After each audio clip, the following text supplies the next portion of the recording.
Olá pessoal, eu sou o professor Edson Botelho e nós vamos ter um bate-papo aqui sobre direito internacional. E o tema que nós escolhemos para o vídeo de hoje é a Paz de Westfália.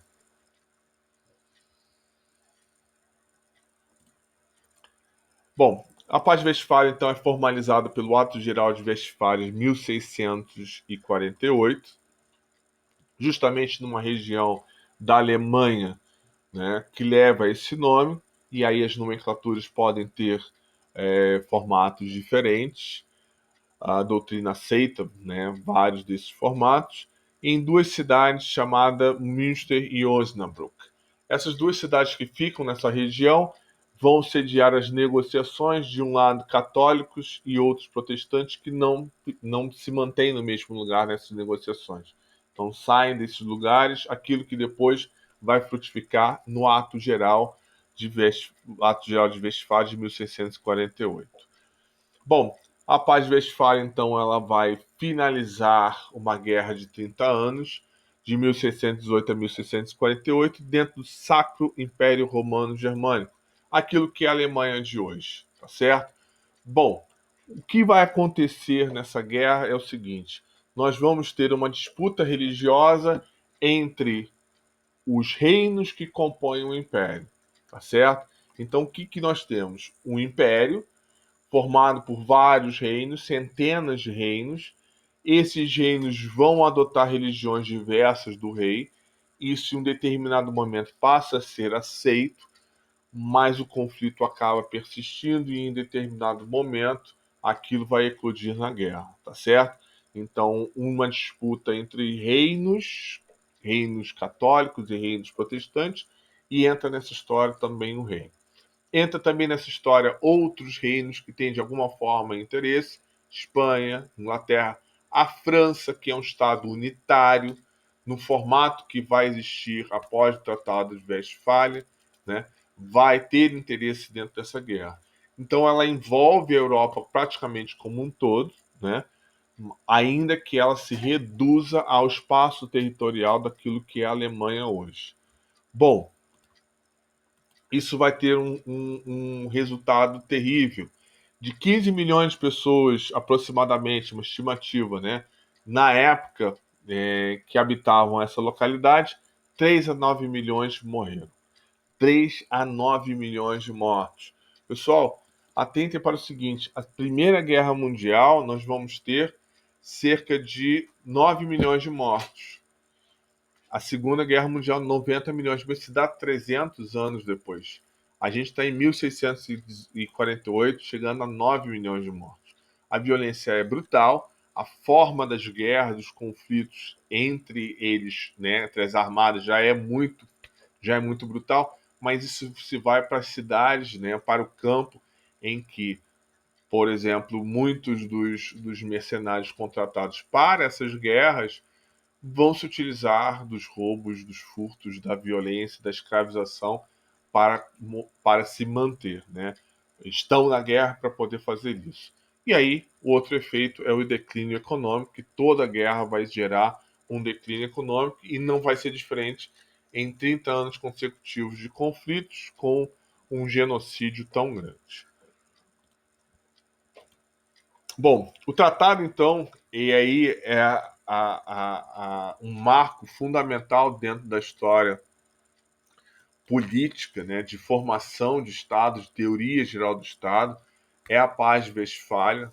Nós vamos ter outros marcos importantes, mas esse é fundamental. Nós vamos ter, para o direito internacional, antes disso, a gente vai reconhecer uma série de tratados, costumes internacionais, relações entre nações, né? Isso é óbvio, isso é claro, mas o que faz então isso se tornar um marco? É o fato dele formalizar justamente uma paz numa grande escala. Ela consegue pacificar um conflito sangrento, né? Muito, muito, muito danoso para a Europa, mas vai formalizar também o que? A existência de uma soberania, o respeito à soberania de cada Estado. Cada Estado é uma unidade, tá certo? Não pode haver intervenção externa àquela unidade. e uma igualdade entre os estados, uma igualdade jurídica e política entre esses estados. Então, e a não intervenção. E a territorialidade, que eu estava esquecendo, não posso esquecer. A territorialidade, né, a não intervenção, a soberania dos estados e essa igualdade. Na verdade, você pode pegar todo o tratado e vai elencar uma série de elementos que vão fundar um novo estado e uma nova forma de relações internacionais. Bom, os soberanos definem os elementos dos estados acima das ordens religiosas e do povo. Vou repetir: acima das ordens religiosas e do povo. Isso faz com que o soberano ele seja a referência da pauta das relações internacionais. Não é mais a religião.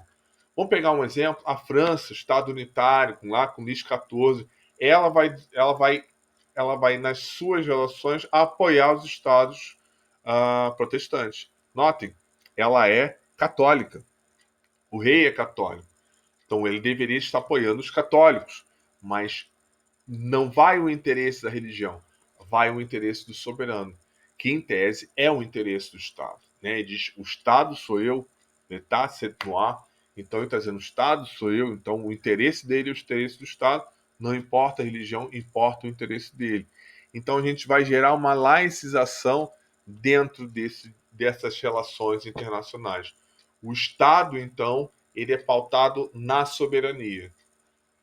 E ele sendo uma igualdade perante outro Estado, é essa soberania que vai negociar, vai transacionar com o outro Estado.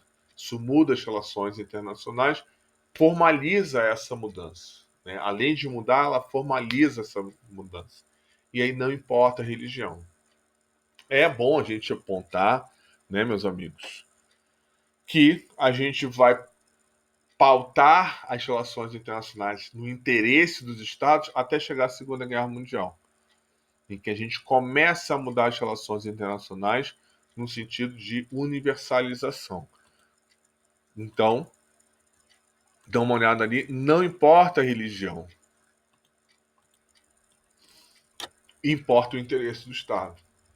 Nesse ponto é um ponto de avanço, né? A gente vai avançar de novo quando chegar lá 300 anos depois, em 1948, quando a gente tem 1956, quando a gente tem a Carta da ONU decidindo: olha, é a dignidade da pessoa humana que é o elemento fundamental na segurança internacional. Mas aqui, né, a gente tem essa diretriz formalizada no tratado. Bom, meus amigos, essa é o papo de hoje, a nossa conversa de hoje. Eu deixei aqui embaixo aí na descrição alguns textos que eu achei importante compartilhar com vocês. E se quiserem, inscrevam-se no canal, botem no sininho lá e assistam os próximos vídeos, participem, façam comentários. Se quiserem pedir algum tema especial que de repente eu possa compartilhar com vocês, fazer um outro vídeo, ter um bate-papo específico sobre alguma coisa que interesse a vocês, tá certo?